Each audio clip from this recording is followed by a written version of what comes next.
안녕하세요. 역사인물을 프로파일하는 혜진쌤입니다. 자, 오늘은 선덕여왕이라고 하는 인물에 대한 프로파일을 보고 드리겠습니다. 여러분, 지금부터 함께 이 인물의 수사에 집중해 주세요. 자, 먼저 선덕여왕의 사진입니다. 이 사진은 정부가 선덕여왕의 표준 영정으로 삼고 있는 사진입니다. 자, 그녀의 이름은 김덕만이고요. 살고 있던 시대는 삼국시대 중 하나인 신라시대입니다. 출생년 월일은 미상으로 전해지나 사망년 월일은 647년, 즉 선덕여왕 16년에 사망했다고 전해지고요. 선덕여왕의 교육 및 경력 사항은 모두가 다 알고 있다시피 신라의 제27대 왕, 즉 632년에서 647년간 왕으로서 재위해 있었습니다. 선덕여왕은 가장 큰 특징이 있죠. 바로 신라에서 최초로 여성 군주가 군림했다라는 것입니다. 이 여성 군주라는 점 때문에 굉장히 난도 많이 일어나요. 신라 안에서 대표적인 난이 비담의 난이죠.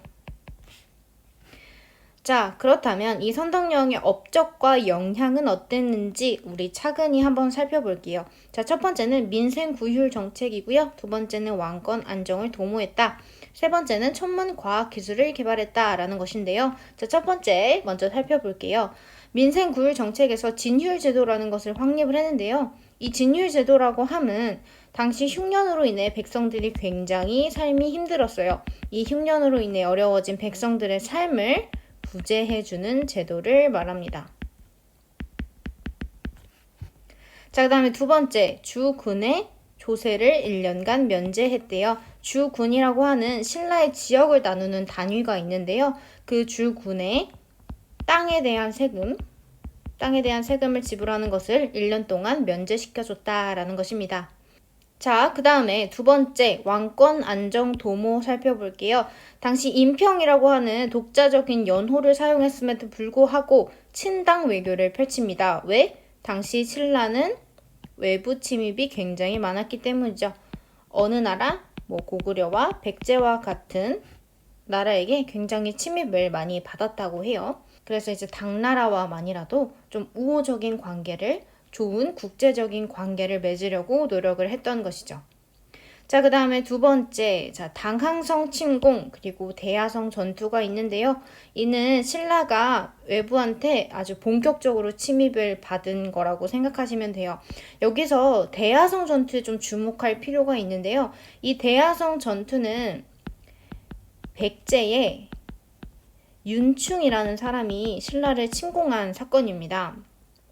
자, 이 대야성 전투로 인해서 이 김춘추라고 하는 인물이 있었는데요. 그 김춘추의 사위가 이제 사망을 하게 되고 김춘추의 딸 역시 남편 따라서 사망을 하게 되면서 김춘추가 이에 한스러워서 고구려와 함께 동맹을 맺어 백제를 쳐버리려고 했으나 이제 고구려에게 거절을 당하게 됩니다. 이에 대한 관련된 사료는 우리 뒤에 사료를 살펴보는 시간을 통해서 이 이야기를 조금 더 다뤄볼 수 있을 것 같습니다. 자, 이 대야성 전투로 인해서 선덕여왕이 김유신이라고 하는 사람을 암량주 군주로 임명을 하게 됩니다. 이 암량주 군주로 임명을 하여서 이제 백제 공격을 방어해라 라는 명령을 내리게 되는 것이죠. 자, 그 다음에 당나라에게 사신을 파견해서 당나라한테 도와주세요 하고 구원을 요청을 하게 되는 것이죠. 자, 그 다음에 세 번째, 왕권 강화책 불교입니다. 그러니까 왕권 강화를 하기 위해서 불교라는 사상을 이용했다라는 것입니다. 자, 당시에 당나라에 유학을 하고 있었던 자장이라고 하는 승려가 있어요. 이 자장이라는 승려에게 지금 급히 신라로 귀국을 해라 라고 명령을 한 뒤 이 자장이라는 승려를 통해서 그리고 이 불교라는 사상을 통해서 여성의 권위 그리고 통치력에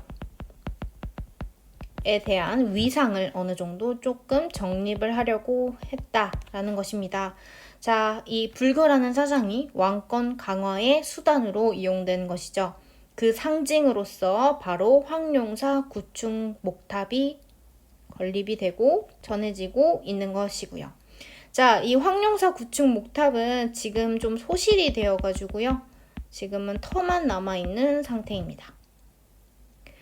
자, 그 다음에 세 번째 천문과학기술 한번 살펴볼게요. 이 천문과학기술에서 첨성대를 축조했다라는 것이 있는데, 이 첨성대 축조는 우리 선덕여왕 하면 가장 대표적으로 생각나는 키워드 중 하나죠. 자, 이 첨성대라는 이 과학기술을 통해 별자리의 움직임을 관측하고 이걸 통해 이제 날씨를 예측할 수 있는 상황이었고, 그리고 태양, 달, 행성의 운행을 관측할 수 있는 그런 아주 획기적인 과학기술이었죠. 자, 그러면 이 천문과학기술인 첨성대 축조가 가져다주는 의미가 있었어요.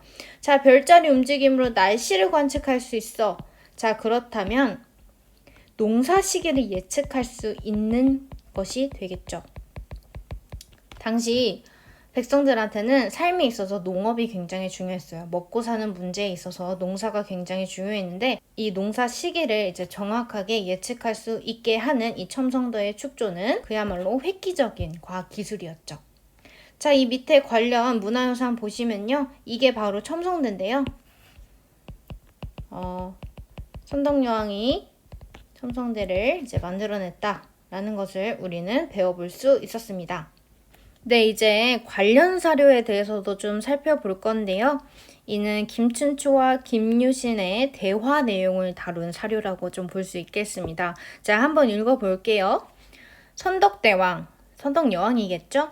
선덕대왕 11년 이민년에 백제가 대량주를 함락하자, 여기서 대량주는 아까 대야성 전투라고 말할 수 있습니다.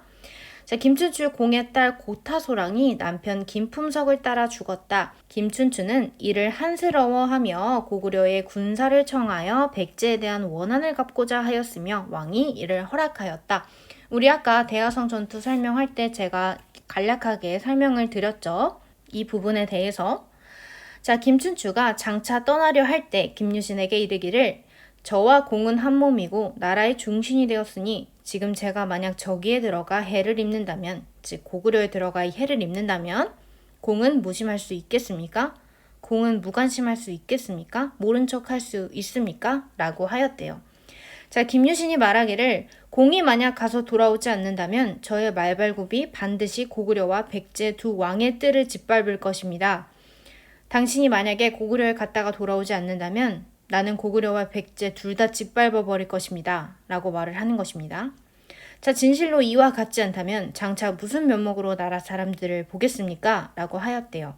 자, 김춘추는 감격하여 기뻐하여 공과 더불어 손가락을 깨물어 피를 마시며 맹세하면서 말하기를, 제가 날짜를 헤아려 보니 60일이면 돌아올 것입니다. 만일 이 기간이 지나도 돌아오지 않는다면 다시 볼 기약이 없을 것입니다. 라고 말하였다. 드디어 서로 헤어졌고 후에 김유신은 암량주 군주가 되었다. 라는 기록이죠. 우리 아까 대야성 전투 이후에 선덕여왕이 김유신을 암량주 군주로 임명을 해서 백제의 공격을 방어해라 라고 명령을 했다 라고 하는 것까지 우리는 이 사료를 통해서 살펴볼 수 있었고요. 결국 김춘추는 고구려한테도 이제 거절을 당하게 되고요. 신라는 후에 이제 당나라와 연합을 맺게 돼서 나당연합군이 만들어지게 되죠. 자, 우리는 이제 선덕여왕이라는 프로파일 보고를 통해서요, 당시 왕이 여성이라는 이유로 난도 얼마나 많이 일어났는지, 그리고 신라의 내부적 상황, 외부적 상황은 어땠는지, 이 상황에 따라서 국제적 관계는 어떠했으며, 그리고 어떠한 제도와 어떤 과학기술을 만들어냈는지까지 알아볼 수 있었습니다. 자, 지금까지 선덕여왕의 프로파일 보고였습니다. 이제 그 누구보다도 선덕여왕을 잘 설명하실 수 있을 거라 생각합니다. 여러분 고생 많으셨습니다. 저는 다음에 또 다른 프로파일 보고로 찾아오겠습니다.